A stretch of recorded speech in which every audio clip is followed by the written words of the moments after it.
ஒன்றே குலம் ஒருவனே தேவன். இது நம்ம எல்லாருக்கும் தெரிஞ்ச ஒரு ஃபேமஸ் கோட். திருமூலர் அப்படிங்கிற ஒரு சித்தருடைய எழுத்து இது. இதை நம்ம எல்லாரும் ஏத்துக்கவும் செய்யறோம் இல்லையா? ஆனா இந்த கோட்டை இஸ்லாமிய மார்க்கம் மட்டும்தான் சாட்டிஸ்ஃபை பண்ணுது. எப்படின்னா 49 அத்தியாயம் 13வது வசனத்துல பாக்குறப்ப அல்லாஹ் சொல்றான், யா ஐயுஹன் நாசு, மனிதர்கள் அழைச்சு உங்களை ஒரு ஆண் ஒரு பெண்ணில் இருந்து படைத்தோம்னு சொல்றான். சோ ஒரு ஆண் ஒரு பெண் அப்படின்னா இந்த ஒட்டுமொத்த மனித சமுதாயத்துக்கே ஒரு தாய் ஒரு தந்தை தான். சோ நம்ம எல்லாரும் ஒரே குடும்பம். தட்ஸ் கால்டு ஒன்றே குலம். அண்ட் தென் 19வது அத்தியாயம் 65வது வசனத்துல அவனே வானங்களுக்கும் பூமிக்கும் அவை இரண்டிற்கும் இடையே உள்ளவற்றிற்கும் இறைவனாக இருக்கின்றான், ஆகையினால் அவன் ஒருவனையே வணங்குவீராக அல்லாஹ் சொல்றான். சோ தட் அல்லாஹ் ஒருவன் தான் இறைவன்னு அல்லாஹ் குர்ஆன்ல சொல்றான்.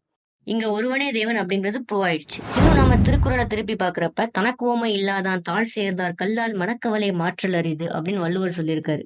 சோ இறைவன் ஊமைகளுக்கு அப்பால் பட்டவனா இருக்கணும்.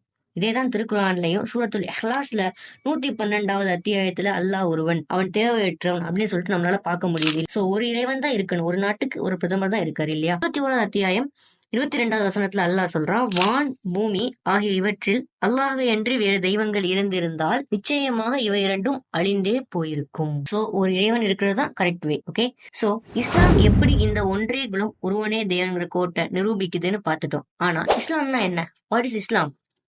இஸ்லாம் ஃபர்ஸ்ட் ஒரு மதம் இல்ல, அது ஒரு மார்க்கம். மார்க்கம் மீன்ஸ் வழி. என்ன வழி? ஒரு மனுஷனோட உலக வாழ்க்கையையும் மரணத்துக்கு பின்னாடி வரக்கூடிய வாழ்க்கையும் சக்சஸ்ஃபுல்லா ஆக்குறதுக்கான ஒரு வழி.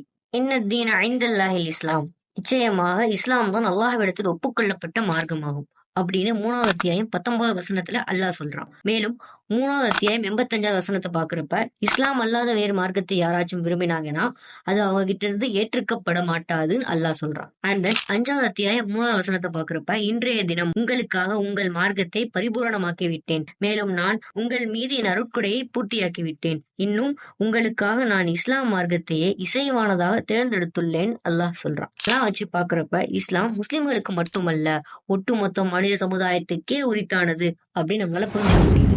இன்ஷா அல்லாஹ் அப்கமிங் டேஸ்ல நம்ம இஸ்லாம் பத்தி இன்னும் அதிகமா தெரிஞ்சுப்போம்.